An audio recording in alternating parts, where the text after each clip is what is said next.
21 minutes to 8. Welcome back to Sunrise Daily. Well, today we start off talking about, everybody wants improved power situation, don't they? Don't you? Well, that's what we'll be talking about today. And there are quite some interesting perspectives which we will get today. We're joined by Mr. Olu Lafe, who is a professor of engineering.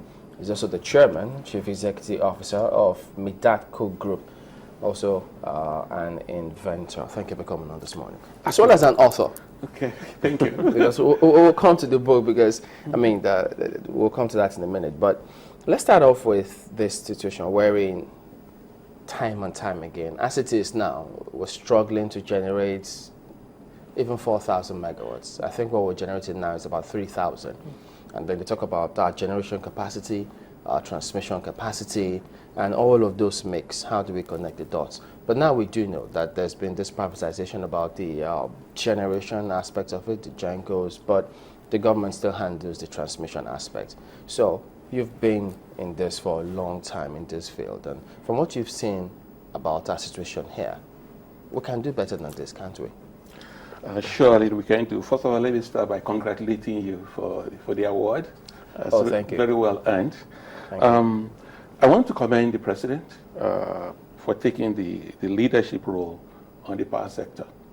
When you look at the reform power sector document that they put together, the roadmap, it was an excellent job. Professor Naji and those who worked on it. And I think every Nigerian should have a copy of that report, about 150 pages. And they also had a brief, compressed, Reader's Digest version of it. That's about 56 pages. Well done, very brilliant. Analyze where things have been, where things were as of 2010, and where we needed to go. It was a brilliant job. And I think also, when you move fast forward 4 years, the entire privatization idea, the fact that we finally got it done, really, I think the president deserves a lot of credit for doing that.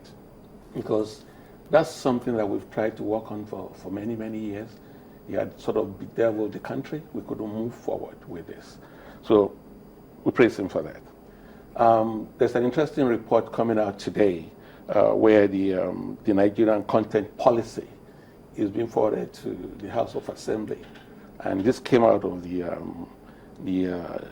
National Council on Power.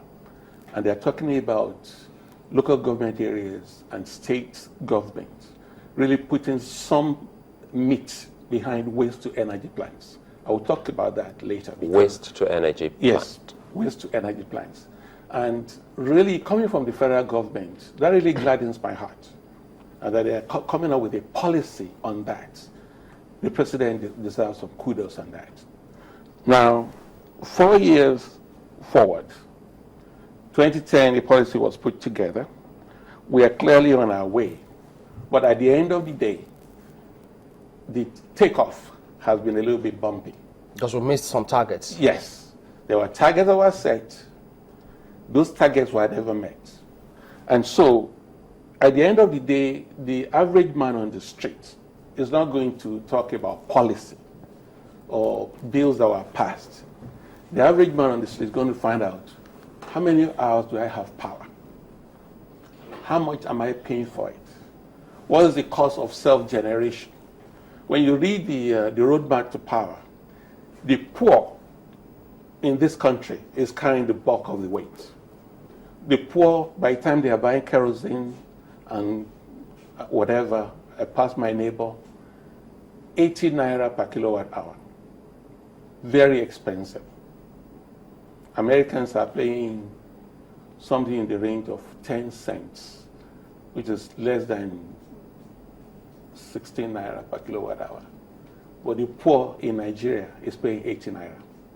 Ordinary Nigerians are paying upwards of 50 naira per kilowatt hour for energy because of self-generation. So there's no way we can continue the way we are doing things. And if we don't solve the power problem in this country, we're going nowhere. one of the major projects I've come to do in Nigeria is to build a technology park. And once we landed and we started putting the plan together to build a Silicon Valley type technology park in Ondo State, give a lot of credit to our governor, Governor Olu Lafe, Dr. Olu Lafe, who supported the initiative. We came to realize that if we don't solve power problem, there's no point saying you are building a technology park. There's no way you'll be able to bring the movers and shakers in the industry to come in here. We've talked to IBM, we've talked to HP, we've talked to Microsoft. They said, build it, we will come. At a particular time, almost 40% of IBM's employees were in India. If Nigeria can capture a percentage of that, those kids that you employ in that technology village, they will live like kings. So there is a need for us to create industries here where outside companies would like to build and inside companies here will be encouraged to do things. So we realize power is very important. You know, I'm looking at the calculation. Sorry to interrupt your train of thought. You talked about how the poor is bearing the bulk of it. 80 naira per kilowatt hour, you say, and you say the ordinary Nigerian is paying about 50 naira. How did we come about that? Well, when you factor in the cost of self-generation, people are buying kerosene, they are buying diesel and all that. And you see, this is data coming from the field, and you see how much time, because the Nigerians, we talk about the power a lot, but one of the things we need to concentrate on is energy use. Power is okay, but energy use is what is very critical and all that.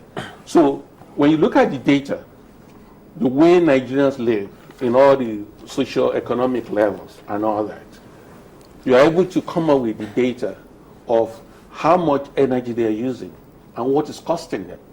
Because we know the price of kerosene, we know the price of diesel, we know the price of petrol, and so you have a sense, when you take survey, you have a sense how long people are using this for their own energy needs.